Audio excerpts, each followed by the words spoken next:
Welcome to the Tech Talks Daily Podcast, where you can learn and be inspired by real-world examples of how technology is transforming businesses and reshaping industries in a language everyone can understand. Here is your host, Neil C. Hughes.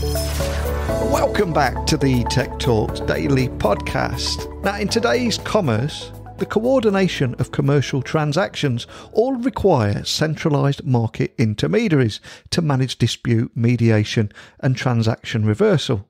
But I recently learned that Boson Protocol's technology are providing a solution to that very problem and remove those third parties. Now, Boson Protocol aims to change the world of commerce by enabling enterprises, organisations and indeed customers to bridge that divide between digital decentralized technologies and the transfer and trade of physical goods, ultimately creating the de facto infrastructure to achieve this with minimized arbitration, cost and trust. And in doing so, Boson Protocol is taking e-commerce to the next level. And that's where I wanted to explore use cases such as loyalty, rewards, crypto exchanges, games, tokenized networks. That list goes on and on. That's just a few of the opportunities that can be leveraged there. Leading that charge at Boson Protocol is serial entrepreneur Justin Banon. And Justin previously spearheaded the travel experiences division of Collinson, where he managed a group of global loyalty platforms including LoungeKey, Mastercard Airport Experiences and Priority Pass, the latter of which he scaled 20-fold from $50 million to $1 billion per annum. So buckle up and hold on tight as we explore the world of decentralized commerce with Justin. So a massive warm welcome to the show. Can you tell the listeners a little about who you are and what you do? Oh, hi. Yes, Justin Banon. I'm the co-founder of Boson Protocol. Yeah, I started my career. Well, initially I did a physics degree, and somehow I ended up working for a company called Priority Pass. They were a reseller of airport lounge visits, which they sold as paper and plastic vouchers. And I took that business from about $50 million to $1 billion turnover, basically by digitizing those vouchers and selling digital vouchers for products and services.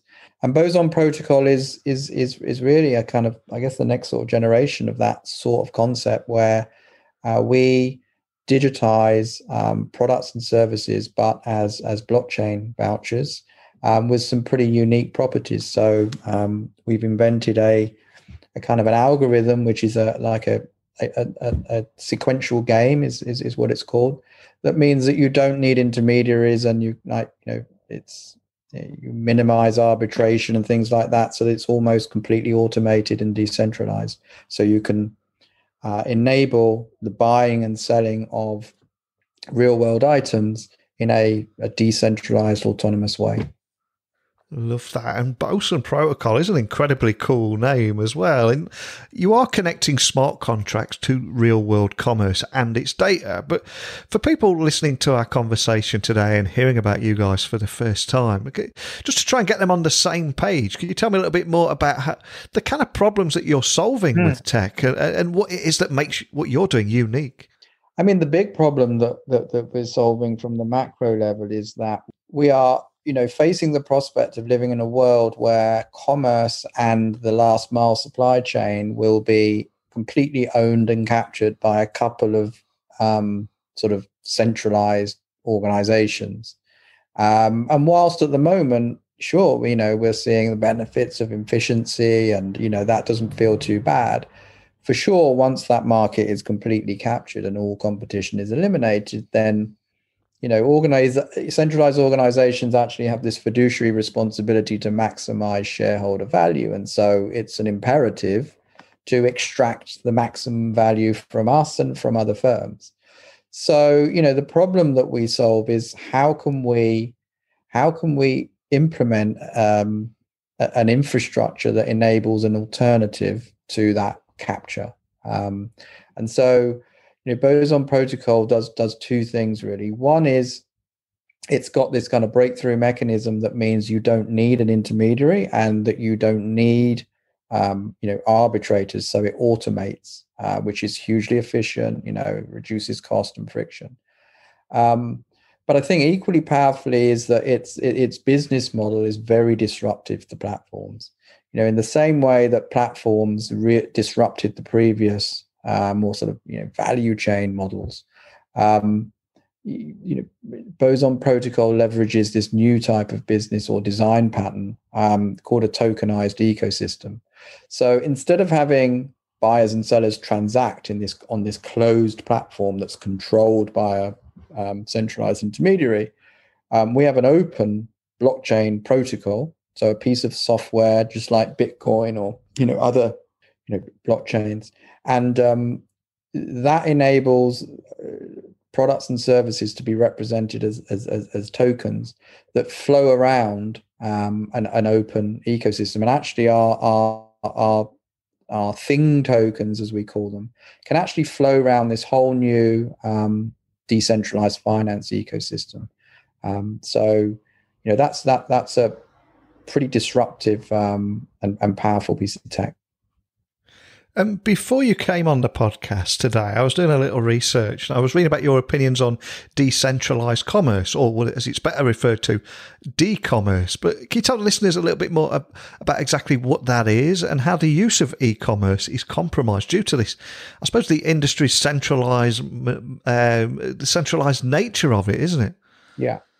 Well, yeah. I mean, it's because as I mentioned previously, because e-commerce has such enormous economies of scale. There are, as these organizations grow, they become increasingly hard to compete with. So over time, this feedback means that you get one or few very large organizations. So that's the first thing. And then secondly, these organizations have this imperative to extract. It's not optional. If you're a director of one of these large e-commerce platforms, you have a fiduciary responsibility to maximize shareholder value. So how do we disrupt that? Well, we're not trying to build another sort of monolithic platform running on a different type of technology. What we aim to do is build a piece of infrastructure that will enable what we call a dCommerce stack, so like an ecosystem of composable. By composable, we mean like kind of can plug in together, like these sort of dCommerce Lego blocks. So, for example, plugging into the core Boson Protocol would be an application that would extend Boson to enable delivery via a variety of different methods, or a plugin that would enable Boson Protocol to plug into, let's say, even Shopify, or a plugin that would, if you wanted arbitration, that would enable that. And so this is a different type of sort of organization, for want of a better word. It's around creating the infrastructure for like a swarm of these applications to unbundle e-commerce. So ultimately then, your aim is to change the world of commerce by enabling enterprises, organizations and customers to actually bridge the divide between digital decentralized technologies and then transfer and trade of physical goods too. But do you have any real world use cases that will help anyone listening just understand how it could work in their world? Sure. And so, for a lot of these use cases, we aim to fund the development of these use cases for people to innovate on top of Boson Protocol. But there are a number that we will be either that we are currently building or funding to have built currently, and I'll talk you through a couple. I mean, one is a kind of I think what you call a Web 2.5 solution, which is at the moment we've got lots of crypto exchanges with lots of which are they're not Web 3, they hold cryptocurrencies for their customers, but they're all doing a pretty similar thing, which is exchanging cryptocurrency. And so when you've got an underlying commoditized product, it's just like, I used to at Priority Pass sell to banks and credit cards. They've all got a commoditized product. And so what do they need to do? They need to differentiate and enhance that product. Otherwise, you're just, they're just competing on price. So we have one product that enables these exchanges and crypto credit cards to offer real world rewards, real world products to enable their customers to buy real world items directly from the exchange just by buying these tokens. And the difference between the kind of legacy rewards and marketplaces is that customers can then buy and store those real world items and store them in standard crypto infrastructure, such as their wallets alongside their cryptocurrency, and transfer them like any other cryptocurrency. And so that's one use case we're developing. Another one is we're partnering with a project called Crucible Network to integrate Boson Protocol to enable NFTs for real world items to be bought, sold, and exchanged within video games, which is really exciting. That it's becoming pretty familiar now to buy a skin or a flaming sword or some item, but to be able to buy something that gives you a claim on a real world item with no intermediaries is pretty powerful. And then another kind of vertical that we're developing is the whole. There's a big trend for NFT art. So non-fungible tokens are a type of blockchain token that is completely unique. And so there's a big trend for buying and selling the artwork in this format. And with Boson Protocol, you can enable what we call a physical twin. So a digital twin has become quite a familiar concept, but Boson enables a physical twin of a digital artwork. And again, to do that in a way that doesn't require trusting intermediaries and is completely automated. And the success of any tech company, of course, is often determined by the adoption and the partnerships that it secures. And I appreciate you probably can't share too much, especially in a world of NDAs, etc. But are there any partnerships you can share today, or even tell us a little bit more about how you're overcoming that challenge that comes with securing adoption? For us, it's important that we at our heart, we do one thing very well, and that is enabling sort of smart contracts to connect with real world commerce and its data. And so having a easy to use component that developers can plug in whenever they want to do that job is really at the heart of what we're doing. In terms of the partnerships that we have, sure, I mean, we have a partnership with Boson Protocol, and we'll integrating with them for our whole data marketplace and data monetization. So that's one example. And then we have a number of partnerships across crypto finance in terms of exchanges and DeFi protocols. So one notable one is Orion Protocol, where we will be enabling customers of Orion Protocol to trade, buy and sell and receive as rewards real world items as standard crypto tokens in a completely sort of liquid and frictionless way. And can you share your vision for the future and how, let's say, a decentralized approach to e-commerce could actually allow parties to engage in online commercial activity, but in that trusted, safe and fair environment? Sure. Well, I think, firstly, as this online world evolves, there's this whole vision of a metaverse, if you like, where there'll be like a virtual world, and it's been kind of visualized in a number of ways, like, for example, films like Ready Player One, where you have this metaverse, a virtual world. Now, if you wanted to go and buy or sell or engage in any commerce in that world, I mean, you don't know who you're talking to, you're speaking to avatars, etc. And Boson enables you to engage in commerce with someone that's completely anonymous and who you don't trust, and gives you trust guarantees and commitments that transaction will execute in the real world. And that's a pretty fundamental property to have. From an investment aspect, Boson Protocol, I believe, recently closed an oversubscribed SAFE fundraising round, which saw an investment of 8 outlier venture partners amongst other notable investors. So it sounds incredibly exciting, but can you expand on that? Yeah, I mean, well, events have sort of overtaken that somewhat in that since that round, we've raised another $3 million, and in a couple of what were called SAFT rounds, so token rounds, that including one over the sort of Christmas period that we opened a couple of days before Christmas, and then shut within a few days.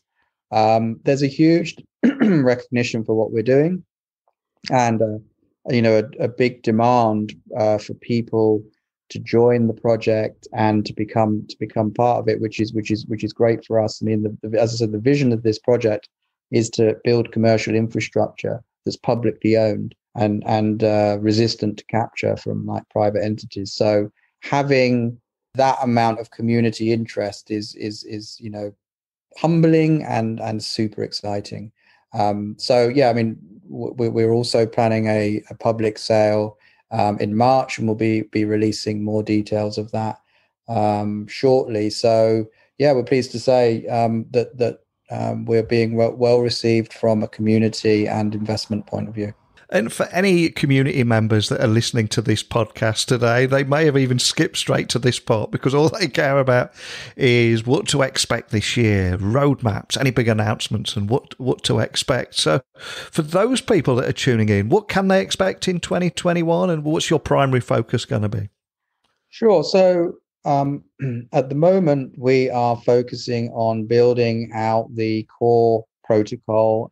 We've hired an amazing team, including, we've got Dr. Akaki is probably the world's #1 algorithmic game theorist working on the core protocol. We're launching a peer-to-peer app that tests and showcases that.